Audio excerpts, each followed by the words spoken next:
Hey there, fellow entrepreneurs. I'm Sue, and you've just stepped into Entrepreneurs Gone Wild.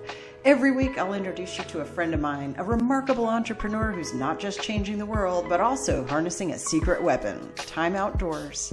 Together, we'll dive into their journey, unpack invaluable business advice, and discover why embracing the wild is not just good for the soul, but also a goldmine for inspiration and innovation.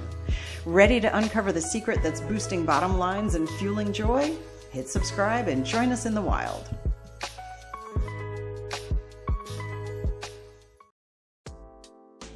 Ladies and gentlemen, this one's going to be really fun. I'm excited to introduce to you Becca Stackhouse-Morson. She's the founder and CEO of a company called Stacked Intent. It's a life education business dedicated to helping individuals become their best, most authentic selves. Becca combines her roles as a certified family educator, jitsu, and also self-defense instructor and a yoga instructor with her academic background in family studies. Through Stacked Intent, she offers resources, courses, and workshops designed to empower personal growth and authenticity. Known for her ability to connect deeply with her audience, Becca is a sought-after speaker who inspires others to embrace change and confidently step into their true selves. Her mission is to help individuals navigate life's challenges while staying true to themselves. Get ready to meet a passionate educator who's revolutionizing personal growth and self-care everywhere. Becca, welcome to Entrepreneurs Gone Wild. Really happy to have you here. Thank you, Sue. I'm really excited to be here and for our conversation today. Yeah, this is going to be so cool. So let's dive right in. I always want to ask first, all right, who are you serving and what problem are you solving with them or for them? So I am serving really anybody. And when I say anybody, is from that, teenage years, but really like transitional stages. So like teenage years to you might be becoming an empty nester. So like anywhere in between that. And the problem that's really being solved is a lot of times we kind of lose who we are. If we're not aware of it and we don't take the time to make sure we're listening to ourselves, we lose who we are just in the transitions of life and the transitions of becoming parents, of our kids leaving our house. And so it's really looking at that, discovering who you are or rediscovering who you are, and doing that through tools that help you learn to listen to yourself, help you learn to be in tune to the things that you need and the things that are important to you, and not doing it in a way that's selfish, but doing it in a way that communicates it to those in your life that are your loved ones. That is so cool. It's so easy for people at any of those stages to really kind of get lost, yes. And like, what am I going to do? And it's easy enough to spend years, even decades, maybe kind of wandering in the wilderness like that. So you're like a compass, aren't you? Yeah, it could be looked at that way, couldn't it? That's so cool. So how do people work with you? What does this look like? I know you have retreats, you've got courses, you've got a podcast. Like, what's this all look like? So it's kind of you can kind of get the resources in the way that best contribute for you. So I have a weekly email that goes out. And so I try not to bombard your email, but I try to the email and the blog coincide. And so they're either based on something to do with relationships, nutrition, finance, or there's another topic. And the other topic is sometimes about travel. I've talked about happiness. I talked about choosing your word as the one for this month. And so it just kind of gives you, the blog is like a big overview, whereas the email gives you a self-care tips in there, organizational tips, and then lifestyle choices of like how you really integrate it into your day-to-day. And then the podcast kind of follows the same theme. It's not always the same topics, but it gives you those tools and those resources. And then when you're ready to dive a little bit deeper, I've got my online course suite. And so my online course suite, I have one course that focuses specifically on finances and looking at what your relationship is with finances. I've got one that looks at what your relationship is with time. I've got one that looks at your relationship of building it with yourself. And I did that from a question. I asked a question to a couple of people and they all responded to me. And the question is, how do you not let yourself vanish? Ooh. And I got a response from a couple of people. And then I was like, So I now have responses from over 200 people, and it's a question that can be answered on my website because it's just one of those that's like, It got really interesting. If some people knew exactly how they didn't let themselves vanish in relationships, some people had never thought about it. Some people could tell you exactly how they let themselves vanish. And so it was really interesting. And so I took all those answers and created a guide that has 6 focus areas that has a course that goes along with it. And so and then I have a course that looks at your relationship with finance, nutrition, and your self relationship. And so all those are kind of self-paced courses that you can really focus. In the Kraken Life's Code, which is the big one, I'm actually going to do a book companion with in a couple coming up soon. And we're going to read a book and then see how that applies with the course and the self relationship and how you really check with yourself. So those are my online courses, and then I can come do in-person workshops, and the workshops are a lot of fun. And then this year in November, I have a retreat, and that is really, we are going out into the middle of 153 acres, and we're gonna really just connect with rediscovering who you are.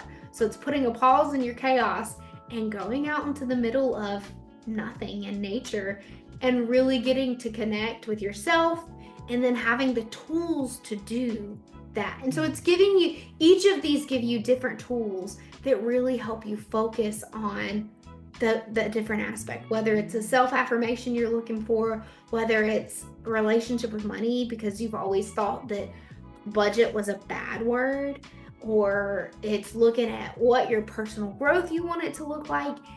And if you're a parent, it's being able to do that so you can be that example for your kids. So smart. I love that so much. And I love businesses that have what I call like community service content, right? So it's like, the podcast, anybody can listen to that for free. They can learn so much from you. The blog, the newsletter, all of these things, it's different ways that they can, start getting your message, and getting the help that they need. And then, they fall in love with you. They're like, yeah, I totally want to have Becca's help. I want to know more. And so some of those people end up paying you, which is, how we have a business. You can't just do free stuff all the time. So like, that is so cool. Now, I also got to say, most entrepreneurs I know, if they went to, college, university, like master's, doctorates, like half of them are doing nothing that had to do with anything that they've officially studied. But it sounds like you've actually worked yours in. So I would love to hear, what's your entrepreneurial journey been like? And did you foresee this coming, or tell me everything. So I went to college and I did my bachelor's is a bachelor's in interdisciplinary studies. And so interdisciplinary, you kind of pull different focuses together and you create one. And so mine was a health emphasis is what it started out as, because I started with a mix of culinary and social sciences. But my certification for family life education, when that came out as an option, I was one course shy of it. And so I went to my advisor, and it was an internship. I was shy. And I went to my advisor. I said, I have no idea what this is going to do for me in life, but I literally just need one course. So like, if that just means we add a semester for this one course, I feel like it's worth it. And so we changed my focus and changed a few of my courses, and I ended up completing the provisional CFLE. So when you graduate with your bachelor's, you can graduate as a provisional. And so I did that. And then I decided that my master's opportunity opened right up. And I was like, okay, I don't think I'll go back to school if I stop. And so I went ahead and got my master's in family science. And after I finished both my degrees, I applied for like 33 jobs within a 10-hour radius of my parents. And I got 2 job interviews, 1 job offer. And so I moved to South Georgia, and I worked as a county extension agent for 5.5 years. And it had everything to do, like I was able to pull all parts of my degree and a little bit more, but my focus always stayed in that relationship education. And what I really learned during that was I worked a lot with our middle schoolers. And it actually became my favorite group of kids to work with, because they were the kids in the public school system that they had home lives that might not have been great. They watched our social media. They watched our TV shows and our movies and our music. And if you listen to any of that, none of that gives you a good perspective of healthy relationship. It either Definitely. romanticizes what a relationship is and does it actually show you what living day to day with somebody's like, or it doesn't give you. And so I found this passion of really that help. You have to understand your healthy self to understand a healthy romantic relationship or a healthy friendship or a healthy child parent relationship or coworker. And so in that, I got married in 22, and we got married and we decided that we were going to move to Alabama to be closer to my family. And in that, we decided that that's when I would start building my business because I've always wanted to own my own business. And that just was like the good time. He got a job that was able to support everything we needed. And so I launched into building my business. And that's where my business started from. And it started from the things that I've just loved through my education. I found in my education that I love to write, which is where writing my blog has come from. I found that I really like giving people the tools, like, and you've got to give people tools in all kinds of different ways, whether it's a paper that they see, a video they watch, you got to have different ways of processing it because we don't all learn the same, hands-on. And so that's really where Stacked Intent was born. It's all the things that I really have loved, and it's bringing them to a fruition and giving them a life. I love that. And I think I know now where your name came from. Stacking them up, stacking these things up. That's so cool. Because a lot of coaches will have like one focus, right? And it's, I'm a money coach, I'm a relationship coach, I'm a business coach, nutrition, whatever, various health things and all that. But we really are whole people. We've got all of these things going on. So I love that you were able to study what actually meant something to you. I'm like delighted this degree exists. This is so cool. It's a really cool, I mean, it's a great degree. It gave me what I wanted, but that's it. We're whole people. And so Yes. and that was my biggest thing of like, yeah, you can have a relationship with yourself, but you also have to understand your relationship with money, your relationship with nutrition. Yeah. You got to understand how they interflow and mix with each other because they really have a bigger impact on each other than we realize sometimes. I would imagine. Now, I know that you can serve, this very wide range of ages and stages in life, but it seems like, I mean, I wish I had your, I'm 57, so this would involve some time travel, but like having something like right out of school and having somebody, to kind of guide, because I bumbled around. I was an accountant for a while. I was doing this, doing that, just no idea what am I going to be when I grow up? Do you have a lot of people who come to you with that basic question? Like, it seems like that would be the ideal. You would be for any stage really, but anybody in that stage, I'm like, go talk to Becca. It's been some of that, but a lot of the people that have come to my workshops and some that I've worked with are either close to their late 50s, beginning 60s, as their transition out of a lot of times being very, very involved parents to being empty nesters. Mm-hmm. And so it's really looking at what do I do with myself now? Or the other has been people that are just out of college, of really trying to, okay, I've now finished school. I've been in all these, I've had all these groups. Well, where do I exist now? Because that's a time that's really lonely sometimes. And so it's been those two. Those two have been the biggest groups that I've seen that I've worked with lately. That's so huge. And that question, circling back to that, how do you not vanish? I mean, that's really a question, it's with relationships, with job, with, especially if you're an empty nester. So many people that I know who are, empty nesters like me, especially the women, they'll say, I feel invisible and, that type of thing. And it's like, whoa, that's kind of a vanishing trick, isn't it? And it's because we've for so long, and sometimes we'll put other people's needs before ours, or we decide that something doesn't matter, or we want a relationship so badly that we let this part of ourselves go or that part of ourselves go. And if in the beginning somebody doesn't necessarily appreciate the movies, or you don't have some commonalities, you'll start to let some parts of yourself go. Sure. Yeah. Man, it's then too for entrepreneurs. I know that's like a big thing. It's so many of us throw everything that we have and everything that we are into our business, and that could be a challenge because you also have relationship. You also have, all these other things don't go away. It's just, where's the focus on that? For you, as your entrepreneurial journey has, just kind of gotten started the last several years, what have been like the biggest challenges that you've faced? It could be mentally, it could be, the practicalities of having a business. What's been something that has kind of been a thing to work through? Well, transitioning 18 things at one time was big. I mean, moving states, selling a house, being in the first 3 months of marriage, like doing it all at one time, it was a lot. But the biggest thing that I found was going from being in an office and in a community that I loved my job. I loved the community that I had moved to and what I had built in it and the partners and all that. Going from having that, and even though I was the only one in my county that did that job, there were ones of us all across the state that did the same job.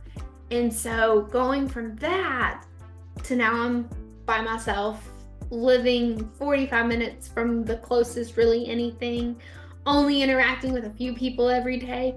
That was one of my biggest adjustments. I had to figure out where are places that I can interact with people, because sometimes at the end of the day my husband didn't want to talk to me either because he had been talking all day and Right, he's talked out. he was ready to be done with the day. So and that's where jiu-jitsu comes in for me, is it gave me a place that gave me other people that I got to interact with and focus on. And I taught the littlest kids, the 3 to 5-year-olds. And so they're excited to see you every day, usually. And so being able to do that helped. And so it was making sure that I had other outlets to not just get stuck in this isolation spot. That's so smart. That's so cool. Like, so my niece and nephew do jujitsu, and they're in Cumming, Georgia. So probably not where you're teaching, but oh my gosh, I think it's so great to have. My son also did karate as a little kid, and of the many, many, many, many things that kids do, I think that's one of the best because it's like the self-respect, the discipline. It follows you. Yes. And it's one of those that can follow you on into your next stages of life. Yeah. Oh man, that's so cool. Now, how has all of this worked as far as like, I've seen parallels drawn between various, martial arts and the art of marketing, like for our businesses and stuff. Have you seen parallels? Like, let me simplify that. What are you doing for marketing? And how has like your unique take on how to move through life, how has that impacted it? I think it's showing up as myself is the biggest thing, is when you're marketing and you try to show up in a different way than what you are, you don't show up as excited. You don't show up as passionate. And so it's showing up with what's excited of like, I really think that having the nutrition, the finance, and the relationship are important. And so I really encompass them all together. And then self-defense, and I thought self-defense and relationships were a really important one to combine. And so it's just showing up in those authentically of, these are what I really think are important, and here's why I think they're important. I mean, I think it's important that self-defense, if you have missed all the red flags in a relationship, to at least know how to keep yourself safe enough to get out. And then in turn of, why is it important to recognize red flags? Well, that's because you've got to identify, well, I don't like this. Well, you don't have to like something, but the earlier you can recognize that, the easier it makes it in a transition out of a relationship. That's so true. My goodness. And then, so I know you're on Instagram, you're all over the place. What are you finding is the platform that's working best for bringing you, not just, people will follow anything, but the ones who really like, you're like, I want to work with these people, they're vibing with me. Like, what's the best thing that's working out for you? My email has been the best. Nice. My email list has been the best because it's the people that open, because Instagram and Facebook are quick. They're going to show it. But the people that look and open emails and stay subscribed really want to see the content and really want to read it. And I've gotten most of my feedback from people that are on my email list and reading my email list. And some people even responded, like on my one about owning your own word for the year. I had 3 or 4 people that either sent me texts because they have my phone number, or they responded to the email of, this is the word that I had chosen for the year and this is why. And so that I've gotten a lot of engagement there, and I've gotten some from social media. I had to take a small break because it's really overwhelming to post on Instagram every single day and create content. And so I just post there as I have it. And that's what I found helps, because you can't be in all places, and you have to be, and I believe that it's putting your best foot forward in all of it. And so I really focused on my emails, and now I'm building back up on my Instagram. That's so smart. I think so many entrepreneurs do it the other way around, right? And so they might have, I've spoken with people who have, 30, 50, 100,000 followers. And then, well, how big's your email list? Oh, it's tiny, like, okay, this is an emergency slightly, if you were to get canceled, if for no reason to vote, it can happen where you didn't do anything wrong. All of a sudden you're just gone.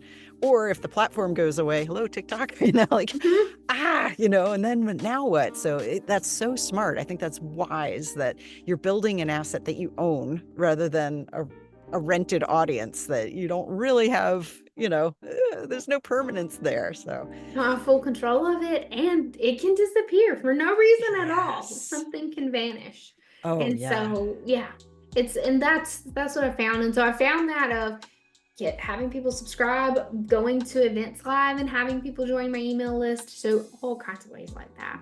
That's and really cool. Building that has definitely been my best way of starting to grow. That's so smart. And the fact that you love to write, that helps. Obviously. It does. A lot of my clients is like, they can speak. They're wonderful speakers. They, like they've got this, they've got their voice down, all this kind of stuff.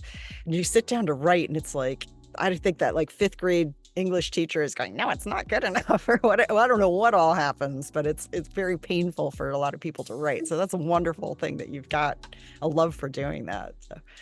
So I always love to ask, like, it's my opinion that we get our very best ideas outside, not sitting in front of a screen. It's like, it just, especially walking forward, there's like stuff that happens in our brain to kind of stimulate that creativity. I know that you wouldn't be here if you didn't have that same experience, but what is your favorite way to be outdoors, like to stimulate that creative thought? When it's warm outside, even when it's a little cold, I love to be on the water. On the water is one of my favorite places to be. And I like the ocean, but I really prefer the lake, where I just don't like I don't like sand. I think I'd love the ocean if we could just like discount that could be a problem. But I love to be outside in that way. I also like to, now since I live more in an apartment, I'm walking my dogs. And so we go on 2-3 mile walks because they have to have exercise just as much as I do. And sometimes I do that with my headphones just so that I can talk to somebody, or I just go with nothing. And so it's being able to sit there and pause, or at the lake, I'm able to sit on the back porch and just watch the outdoors and work being outside. And to me, it's just fun. It's fun to be outside.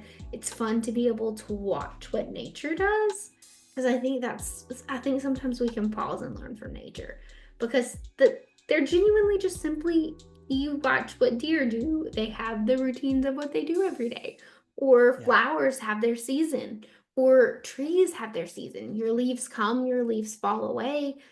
So getting rid of something that used to be a pattern and a habit's not bad, and you can let it prune away as it needs to. And so I think there's so much that we can sit there with nature and just put into really good lessons for ourselves. I agree so much. That's great. And then, if you're out, let's say you're out walking, how many dogs do you have? 3. Okay, I've got 4. So, and I walk 3 of them. One is really, really, really old. She just wants to lay by the space heater all the time. But the others, though, so you're out walking, you get a great idea. Now you got a leash management issue, right? Because like, how are you capturing the idea? As young as you are, it's possible it'll just stick in your head. After some age, I always joke that the biggest lie on the planet is, oh, I'll remember that. No, you got to capture it. How is that for you right now? A lot of times I can remember it long enough to write it down. There you go. Long enough to go sit down and write it down. Or sometimes it comes in my head and I forget it and then I remember it later. And when I remember it later, I write it down.